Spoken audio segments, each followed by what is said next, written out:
L'Aveyron, entre Rodez et Millau, un petit village d'un peu plus de 2000 habitants. Requista, ici la spécialité, c'est le roquefort, le mouton et la moto. Le motoclub de Requista organise l'ouverture du championnat de France d'enduro 2012, 11 ans après sa dernière apparition au calendrier. Au programme, 3 boucles de 65 km, 3 spéciales, 2 banderolées et une plus technique. Mais le terrain est difficile, il a plu fortement les 15 jours précédant la course. Certaines spéciales et des liaisons ont dû être modifiées et la pluie est à nouveau attendue pendant le week-end. Le championnat fait en tout cas à nouveau le plein, 350 pilotes au départ, dont 55 élites et juniors. Et seulement 2 visages connus manquent à l'appel. Le champion de France entre 2001 et 2009, Marc Germain, il a décidé de ne plus courir que les classiques. Johnny Aubert, lui, se concentre sur le mondial et le rallye raid.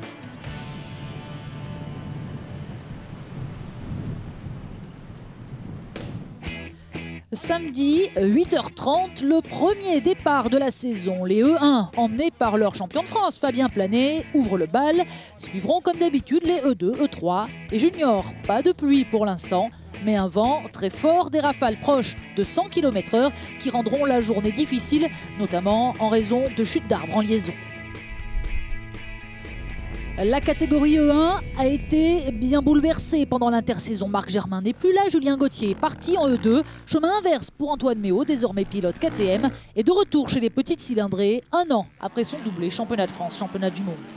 Autre revenant, Marc McFly Bourgeois. Après 2 ans de galères et de blessures, le pilote armé de terre est enfin à 100% et il se montre d'entrée. Il remporte les 4 premières spéciales du jour, maîtrisant à la perfection un terrain gras et extrêmement glissant. Antoine Méo, plus à l'aise sur des terrains défoncés, temporise. Prudent, il attend son heure, mais compte 20 secondes de retard à l'issue du premier tour. Derrière, la lutte a été épique entre 4 hommes. Ils se tiennent au final en une poignée de secondes. Rodrigue Tin, Nicolas Deparoy, Fabien Planet et Jérémy Joly. Le champion du monde junior, désormais chez Yamaha, a du mal à rivaliser, encore tout à la découverte de sa nouvelle machine. Satisfait malgré tout de finir à moins de 2 secondes de cet homme, Fabien Planet, la déception du jour. Le champion de France en titre commence bien mal sa saison, une chute dès les premiers virages. Cela donne le ton. Jamais dans le rythme, il se contentera de la 5e place. Nicolas Deparoy, très régulier, finit lui par céder sa 3e position dans la toute dernière spéciale. Rodrigue Tin accélère dès lors que les pistes se défoncent. L'ancien pilote cross grappille les secondes décisives sur le fil. Et à l'avant, rien n'est encore décidé. Méo est désormais à l'attaque dans les ornières. Il signe 4 temps scratch successifs pour fondre sur Bourgeois. Il le devance même d'1 seconde avant la dernière spéciale. Spéciale remportée par Marc Bourgeois, mais le sociétaire de l'armée de terre ne reprend qu'une demi-seconde au champion du monde et rate la victoire pour 50 centièmes.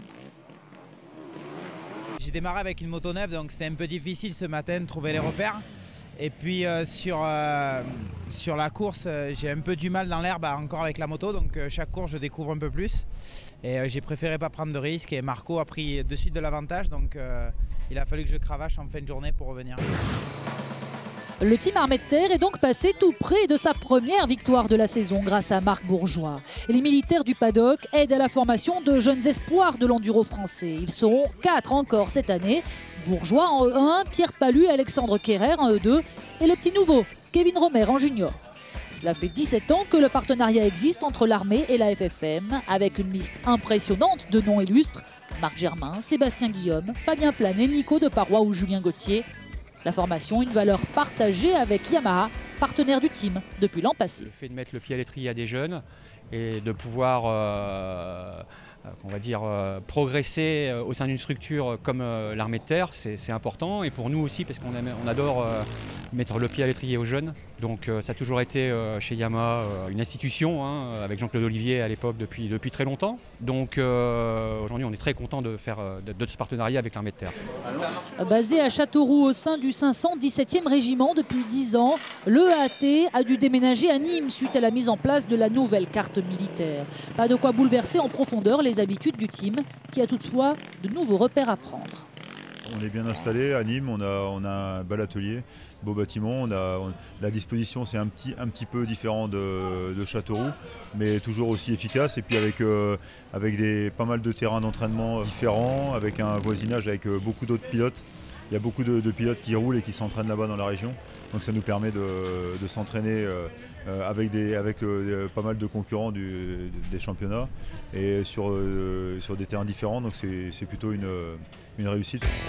Avec des pilotes capables de viser le podium ou la victoire, le team sera encore aux avant-postes toute la saison et essaiera comme l'an passé de ramener au moins un titre de champion de France. Les E2 sont orphelins de Méo et Aubert. La lutte pour le titre devrait donc se recentrer autour de Pierre-Alexandre René, à gauche, le champion en 2010, et Jérémy Tarou, à droite, le pilote KTM, blessé une partie de la saison l'an passé. Et les deux hommes ne vont pas se quitter de la journée à toi, à moi. Le duo ne laisse échapper qu'une seule spéciale sur les 9 au programme. Pella prend la tête dès la SP1, mais sans jamais réussir à créer un vrai écart. Et tout bascule à cet instant, dans l'avant-dernière spéciale. Dans ce virage en dévers très technique, il chute, 8 secondes de perdu. La victoire a changé de camp.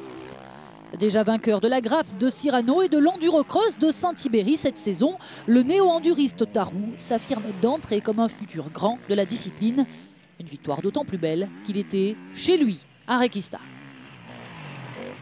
Première victoire en enduro, championnat de France.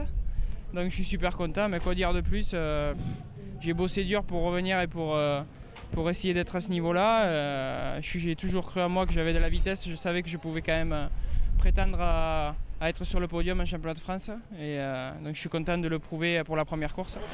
Troisième, Julien Gauthier est bien décidé à jouer les épouvantails dans la catégorie. Il termine avec 30 secondes de retard, mais a été très régulier et a même pu remporter un chrono. Il se fait peu à peu à sa Kawasaki, malgré le manque de roulage. Il devance deux hommes qui se connaissent bien, Antoine Basset, le pilote armé de terre, et son ancien coéquipier Romain Dumontier, désormais officiel Husqvarna. A noter la 8e place du double champion de France junior Alexandre Kerrer pour sa première course en élite. En E3, la lutte est inégale. Christophe Nambotin, encore invaincu en mondial cette saison, semble sans rival. Son dauphin l'an passé, Seb Guillaume, était incertain jusqu'à la dernière minute, opéré le mois dernier d'un pneumothorax. Et le nouveau pilote Gaz a eu logiquement du mal à entrer dans sa journée. Retrouvant toutefois des sensations au fil des spéciales, il remporte même un temps scratch et espère jusqu'au bout arracher la 2e place. Mais Manu Albepard lui passe devant pour 139 centièmes. Albepard passait lui de Gaz à Beta à l'intersaison. Il grignote les secondes décisives dans l'ultime spéciale du jour. Et devant, comme prévu, Christophe Nambotin a géré, contrôlé, dominé, une 10 d'avance au final et 8 spéciales remportées sur 9. Serein, le nouveau pilote KTM assure à la firme autrichienne un grand chelem pour débuter la saison. Avec KTM, ça se passe très bien. Il y a Antoine, il y a aussi Jérémy, où on a roulé il y a 15 jours ensemble. Donc ouais, il y a quand même de très bons pilotes, donc ça tire vers le haut. Et puis avec à côté Usabert qui sont très proches, donc avec d'autres pilotes comme Pella qui roulent extrêmement vite aussi. Donc non, pour moi je suis très content de la moto, très content du team et des pilotes également mes coéquipiers. Donc non, l'année commence très bien. Mathias Bellino avait fait une arrivée remarquée l'an passé en enduro, manquant le titre à cause de problèmes mécaniques à répétition. Le leader du championnat du monde junior semble cette année au-dessus du lot dans sa catégorie. Il s'impose avec plus de 40 secondes d'avance sur Romain Bourcardet. Et Kevin Romer, le protégé d'Éric Bernard, pourrait bien être un futur grand. 8h30 dimanche matin, alors que le départ devrait être donné, c'est l'incertitude au sein du paddock. Il a fortement plu toute la nuit, la spéciale 2 et noyé la quasi-totalité des liaisons impraticables. Après une concertation entre les organisateurs, la fédération et les pilotes représentés par Christophe Nambotin, la décision tombe. Bon, c'est un autre grand regret qu'on va être obligé d'annuler l'épreuve d'aujourd'hui. Les conditions de météo ne nous ont pas favorisés. En effet, tous les chemins sont complètement détrempés. Les spéciales sont pour ainsi dire impraticables pour la journée. Et on ne peut pas assurer la sécurité, votre sécurité, par rapport aux ambulances, par rapport aux secours, par rapport aux médecins. Ce n'est pas possible, donc nous sommes désolés. Pour la première fois dans l'histoire du championnat de France d'enduro, une journée totalement annulée. Pour des raisons de sécurité évidentes, le départ ne pouvait être donné. Ils avaient plus ou moins pris la décision d'annuler, mais ils voulaient avoir l'avis un peu de tous les pilotes. J'ai dit, moi, je suis tout seul pour l'instant, je vais demander l'avis aux autres.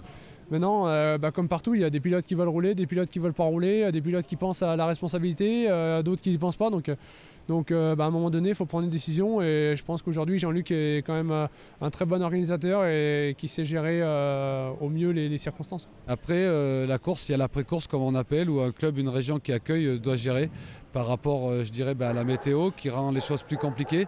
Donc je pense que la décision en concertation était une décision qu'il fallait prendre. Elle n'est pas facile, elle est regrettable pour tous les gens qui ont travaillé du club, pour tous les bénévoles qui font un travail exceptionnel. C'est difficile à prendre, mais je pense que vaut mieux prendre une décision comme ça que de dire que on n'aurait pas dû envoyer la course parce que la course ne ressemble plus à une course et c'est n'importe quoi qui se passe. Je pense que c'était bien de faire ça. Au classement donc, sur une seule journée, Antoine Méo domine le classement. E1 devant Marc Bourgeois et Rodrictin. Fabien Planet n'est que 5e.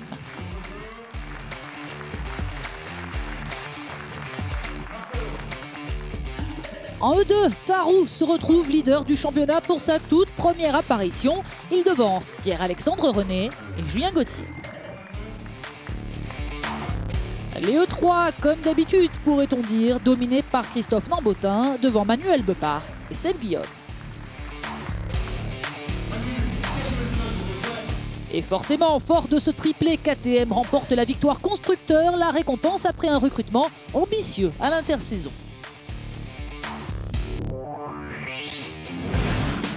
Rendez-vous dans un peu plus de 40 jours pour la deuxième étape de ce championnat de France. Nous serons à Aiglun, à côté de Digne, sur les terres d'un certain Antoine Méo.